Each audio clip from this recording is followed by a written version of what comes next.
ఆదివాసీతో కూడిన 59 ఉపకులాల యొక్క సమస్యలపైన అభివృద్ధికి సంబంధించి హక్కుల కోసము కాంగ్రెస్ పార్టీ ఇచ్చిన చేవెళ్ల డిక్లరేషన్ ని అమలు చేయాలనే డిమాండ్తో ఈరోజు రాష్ట్ర రాజధానిలో ఏర్పాటు చేసిన మహాధర్నా కార్యక్రమానికి విచ్చేసిన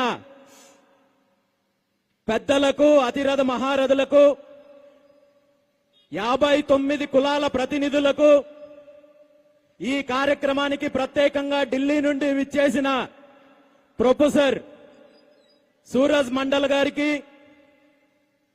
ఇక్కడ విచ్చేసిన మీడియా మిత్రులకు, పోలీస్ సిబ్బందికి, ఈ కార్యక్రమానికి తెలంగాణ, ఆంధ్రప్రదేశ్ 2 తెలుగు రాష్ట్రాల నుండి విచ్చేసిన నా ఎస్సీ, ఎస్టీ, బీసీ, మైనారిటీ సోదర కుటుంబ సభ్యులందరికీ పేరు పేరున హృదయపూర్వక నమస్కారాలు తెలియజేస్తున్నాను.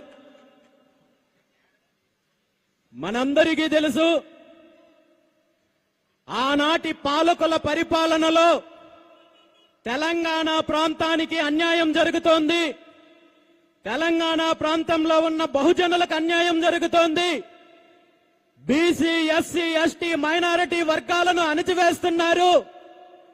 నీళ్ల కోసము, నిధుల కోసము, ఉద్యోగాల విషయంలో అన్ని రకాలుగా తెలంగాణ ప్రాంతానికి అన్యాయం జరుగుతోందని చెప్పి ఎంతో మంది మహనీయులు, విద్యార్థులు, పోరాట యోధులు ఉద్యమం చేసి, పోరాటం చేసి, ప్రాణ త్యాగం చేసి తెలంగాణ రాష్ట్రాన్ని సాధించుకుంటే, తెలంగాణ రాష్ట్రం ఏర్పడడానికి ప్రధాన కారణమైన బహుజనులు, దళితులు, బీసీ, ఎస్సీ, ఎస్టీ, మైనారిటీ సోదరులు గత 13 సంవత్సరాల నుండి అదే అణిచివేతకి గురవుతున్నారు, అదే వంచనకు గురవుతున్నారు, అదే మోసానికి గురవుతున్నారనే విషయాన్ని మనం గుర్తించాల్సిన అవసరం ఉంది.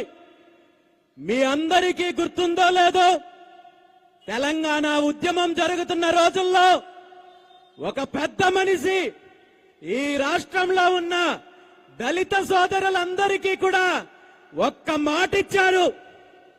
ఆ మాట ఏంటంటే, తెలంగాణ రాష్ట్రం ఏర్పడిన తర్వాత ఈ రాష్ట్రానికి మొట్టమొదటి ముఖ్యమంత్రిగా దళితుణ్ణి నేను చేస్తాను, ఇదే నా జీవిత లక్ష్యం అని చెప్పి ఒక పెద్ద మనిషి మాట ఇచ్చారు. ఆ పెద్ద మనిషి ఎవరో గుర్తున్నారా మీకు? దళితులని అడ్డంగా వంచి 10 సంవత్సరాల పాటు తెలంగాణ రాష్ట్రాన్ని దోపిడీ చేసిన పెద్ద మనిషి ఎవరో మీకు గుర్తున్నారా? కేసీఆర్. ఆ పార్టీ, వారి పార్టీ పూర్వపు టీఆర్ఎస్, ప్రస్తుత బీఆర్ఎస్ పార్టీ 10 సంవత్సరాల పాటు ముఖ్యమంత్రిని చెయ్యకపోగా కనీసము ఎస్సీ, ఎస్టీలకున్న కనీస సమస్యలను తీర్చడంలో విఫలమయ్యారని 2000 పార్టీని అధికారంలోకి తీసుకొని వస్తే, ప్రతిపక్షంలో ఉన్నప్పుడు దళితులకు సంబంధించి, ఎస్సీ, ఎస్టీ, ఆదివాసీలకు సంబంధించిన సమస్యల పైన చేవెళ్లలో ఆ పార్టీ జాతీయ నాయకుల ఆధ్వర్యంలో ఒక కార్యక్రమం చేసి ఎస్సీ, ఎస్టీ, ఆదివాసీల యొక్క అభివృద్ధి కోసము, సమస్యల పరిష్కారం కోసము చేవెళ్ల డిక్లరేషన్ పేరుతో 12 అంశాలను ప్రకటించి ఎస్సీ, ఎస్టీలను నమ్మపలికి ఓట్లు వేయించుకొని అధికారంలోకి వచ్చిన తర్వాత ఈ 3 సంవత్సరాలలో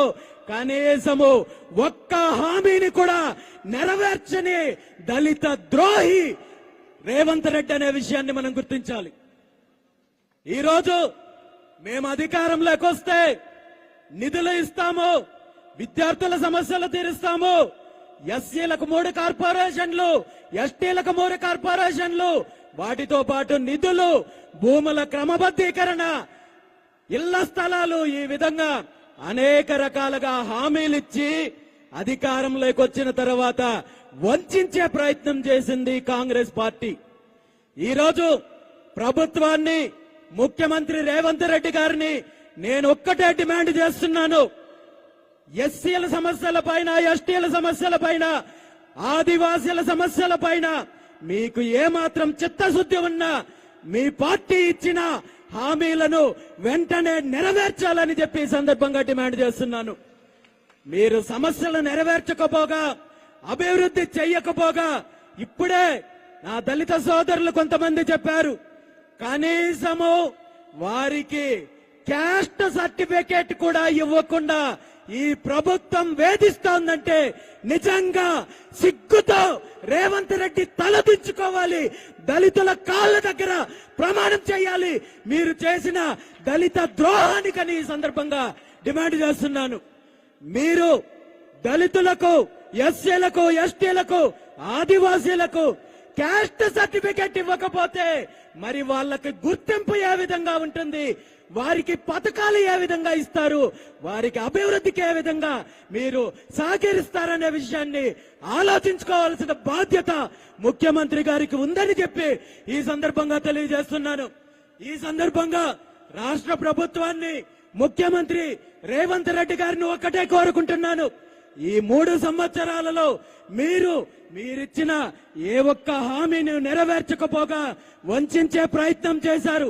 ఇప్పటికైనా కళ్ళు తెరిచి ఎస్టీ, ఎస్సీ, ఆదివాసీలకు, 59 ఉపకులాలకు మీరిచ్చిన హామీలతో పాటు వారి సమస్యలను వెంటనే నెరవేర్చాలని, అలా నెరవేర్చినట్టయితే బీసీవై పార్టీ ఆధ్వర్యంలో రాష్ట్ర వ్యాప్త ఉద్యమానికి మేము సిద్ధంగా ఉన్నామని చెప్పి ఈ సందర్భంగా ప్రభుత్వాన్ని హెచ్చరిస్తున్నాను.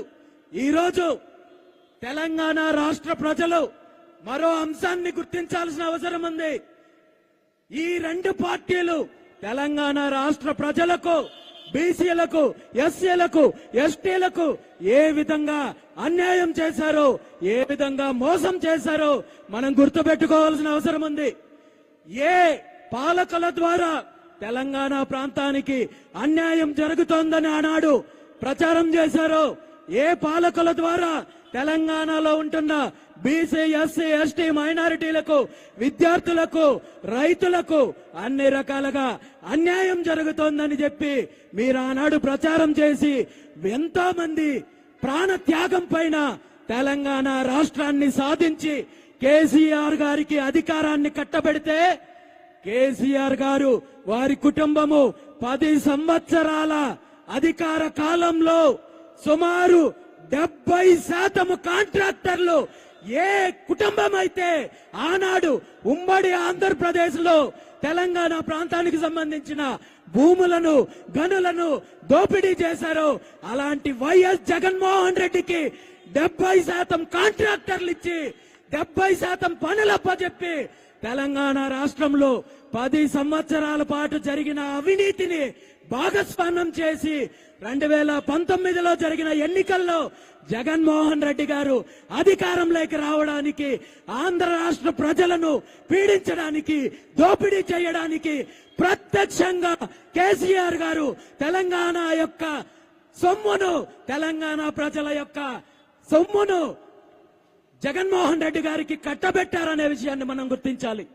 కేసీఆర్ చేసిన అవినీతి పైన, కేసీఆర్ కుటుంబం చేసిన అవినీతికి వ్యతిరేకంగా 2023లో కాంగ్రెస్ పార్టీని అధికారంలోకి తీసుకొని వస్తే మరి కాంగ్రెస్ పార్టీ చేసిందేంటి, కాంగ్రెస్ పార్టీ ఈ 3 సంవత్సరాల్లో చేసిందేంటి అంటే, పూర్తిగా ఏ వ్యక్తి అయితే ఉమ్మడి ఆంధ్రప్రదేశ్ రాష్ట్రాన్ని కానీ, ప్రస్తుత ఆంధ్రప్రదేశ్ రాష్ట్రాన్ని కానీ దోపిడీ చేస్తున్నాడో అలాంటి వ్యక్తి ఉమ్మడి ఆంధ్రప్రదేశ్ రాష్ట్ర ముఖ్యమంత్రిగా 9 సంవత్సరాల కాలం పాటు ఏ ఒక్క రంగంలో అభివృద్ధి చేయకపోగా, ఏ ఒక్క వర్గానికి న్యాయం చెయ్యకపోగా, తెలంగాణ రాష్ట్రంలో ఉన్న నిజాం షుగర్ ఫ్యాక్టరీ కావచ్చు, తెలంగాణ రాష్ట్ర భూములు కావచ్చు, సహకార